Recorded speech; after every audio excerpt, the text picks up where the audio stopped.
رشتہ داروں میں بھی زبان سے دعوت نہ دیا کرو، اپنے اخلاق سے، چونکہ رشتہ دار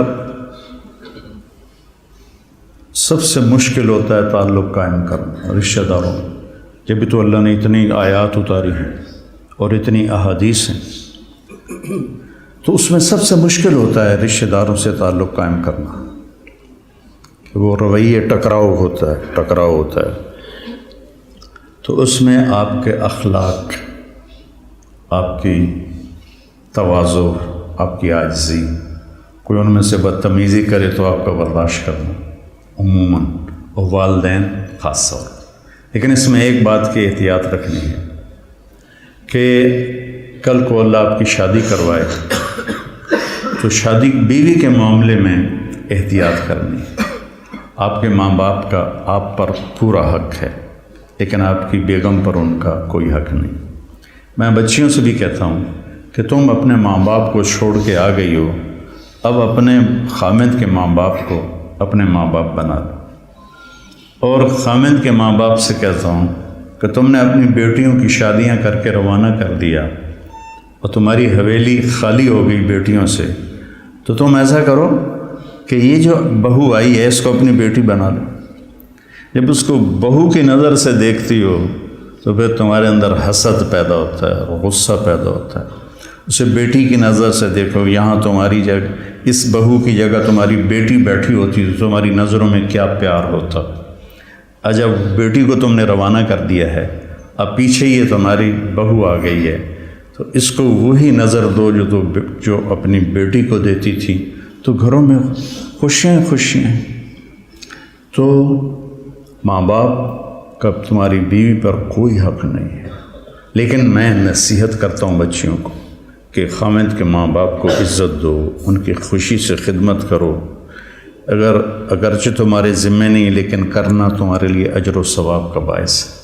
اور بچی کے ماں باپ سے کہتا ہوں، دیکھو پوری ہدایہ جیسی کتاب میں بھی ساس کا کوئی حق نہیں لکھا ہو۔ خامد اور بیوی کے حقوق، اولاد کے حقوق، تو میری ذمہ اپنی ماں باپ کی خدمت ہے۔ میری بیوی خوشی سے تیار ہو جائے تو اس کا احسان ہے، اس کی نیکی ہے۔ زبردستی کر کے میں کروں ورنہ میں تجھے نکال دوں گا تو یہ ظلم ہے۔ ماں باپ کے کہنے پہ طلاق نہیں دینی، طلاق دے دو بڑی نافرمان ہے۔ اپنی بیٹی کے لیے کہتے ہیں وہیں رہو، وس کے رہو ساڑھے کو نام ہی، اور بہو کو کہتے ہیں طلاق دے دو اسے، کسی کی بیٹی ہے۔ تو اس میں اعتدال کا راستہ اختیار کرنا یہ آپ لوگوں کے ذمے ہے۔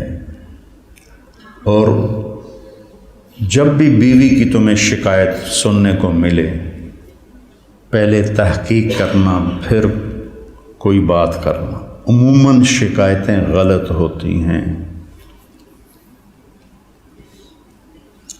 ایک ہماری رشتے میں پڑنانی تھی، رشتے میں وہ مجھے ابھی پتہ ہی نہیں کہ وہ میری کیا لگتی تھی، تو وہ آئی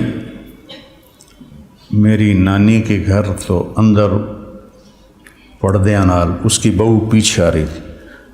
میری نانی نے آندی ہے تو میرے کو پوچھنا ہے اے تھوڑا رنگ پیلا کیوں ہو گیا ہے؟ یہ انہوں سمجھا رہی ہے کہ تو میرے کو پوچھنا تھوڑا رنگ پیلا کیوں ہو گیا ہے۔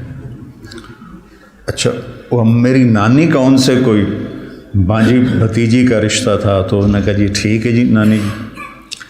وہ پیچھو بہو آ گئی، سلام دعا کے بعد وہ کہنے لگی خالہ جی تھوڑا رنگ بڑا پھکا پی گیا، ہاں نہ دودھ پلائندی ہے، نہ چاہ پیوائندی ہے، نہ انڈے کھوائندی ہے، نہ روٹی دا پوچھدی ہے، نہ پانی دا پوچھدی ہے۔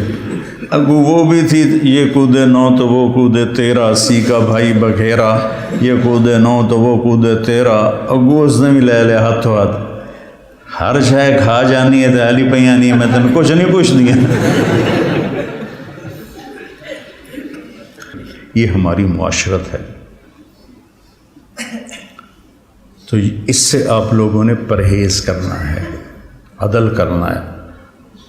الگ رہنے کا انتظام کر سکو اسبابوں تو بہت اچھا ہے، اکٹھے رہنے کا ہے تو پھر بیوی کو پناہ دو، اس کو اپنے ماں باپ کی شدت سے بچاؤ، بیوی میں بدتمیزی ہے تو ماں باپ کو بچاؤ۔ بعض لڑکیاں ایسی بدتمیز ہوتی ہیں، ایسی زبان دراز ہوتی ہیں کہ نہ کسی کی عزت کو دیکھتی ہیں، نہ کسی کے مقام کو دیکھتی ہیں، اور بہت ہی لمبی زبان۔ ایک دفعہ ساتھ دو واقعے میرے ساتھ پیش آئے۔ ایک عورت، ایک دوست نے کہا کہ ایک خاتون آپ سے ملنا چاہتی ہیں، اس کے خامند کھرب پتی ہیں، کھرب پتی، کہ ملا دو۔ وہ آ گئیں، 50 سال پلس ان کی عمر تھی، تو بیٹھتے ہی رونے لگیں۔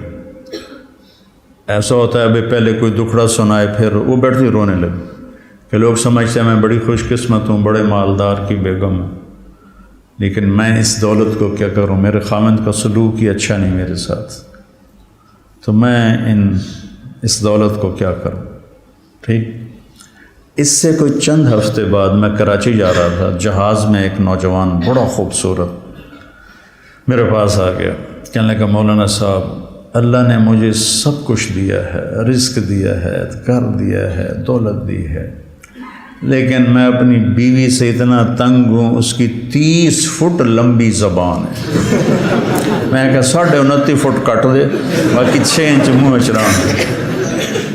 اس کی 30 فٹ لمبی زبان ہے۔ تو ایک بیوی کی بدتمیزی سے پریشان ہے، ایک خامند کی بدتمیزی سے پریشان ہے۔ اس لیے بعض اوقات جب بے جوڑ شادیاں ہو جاتی ہیں تو ماں باپ کہتے ہیں نبھاؤ۔ طلاق کس لیے ہے؟ طلاق اس لیے ہے کہ اگر خامد بدتمیز ہے تو ان کی عادت نہیں بدلے گی، بچی کو فارغ قرار۔ بچی بدتمیز ہے تو اپنے بچے کو ذلیل نہ کرو، فارغ کرا دو۔ اللہ نے طلاق اس لیے رکھی۔ تو میرے عزیزو، یہ زندگی کے اسباق ہیں جو اتنے ہی ضروری ہیں جتنے ہم باقی اسباق کو پڑھتے ہیں۔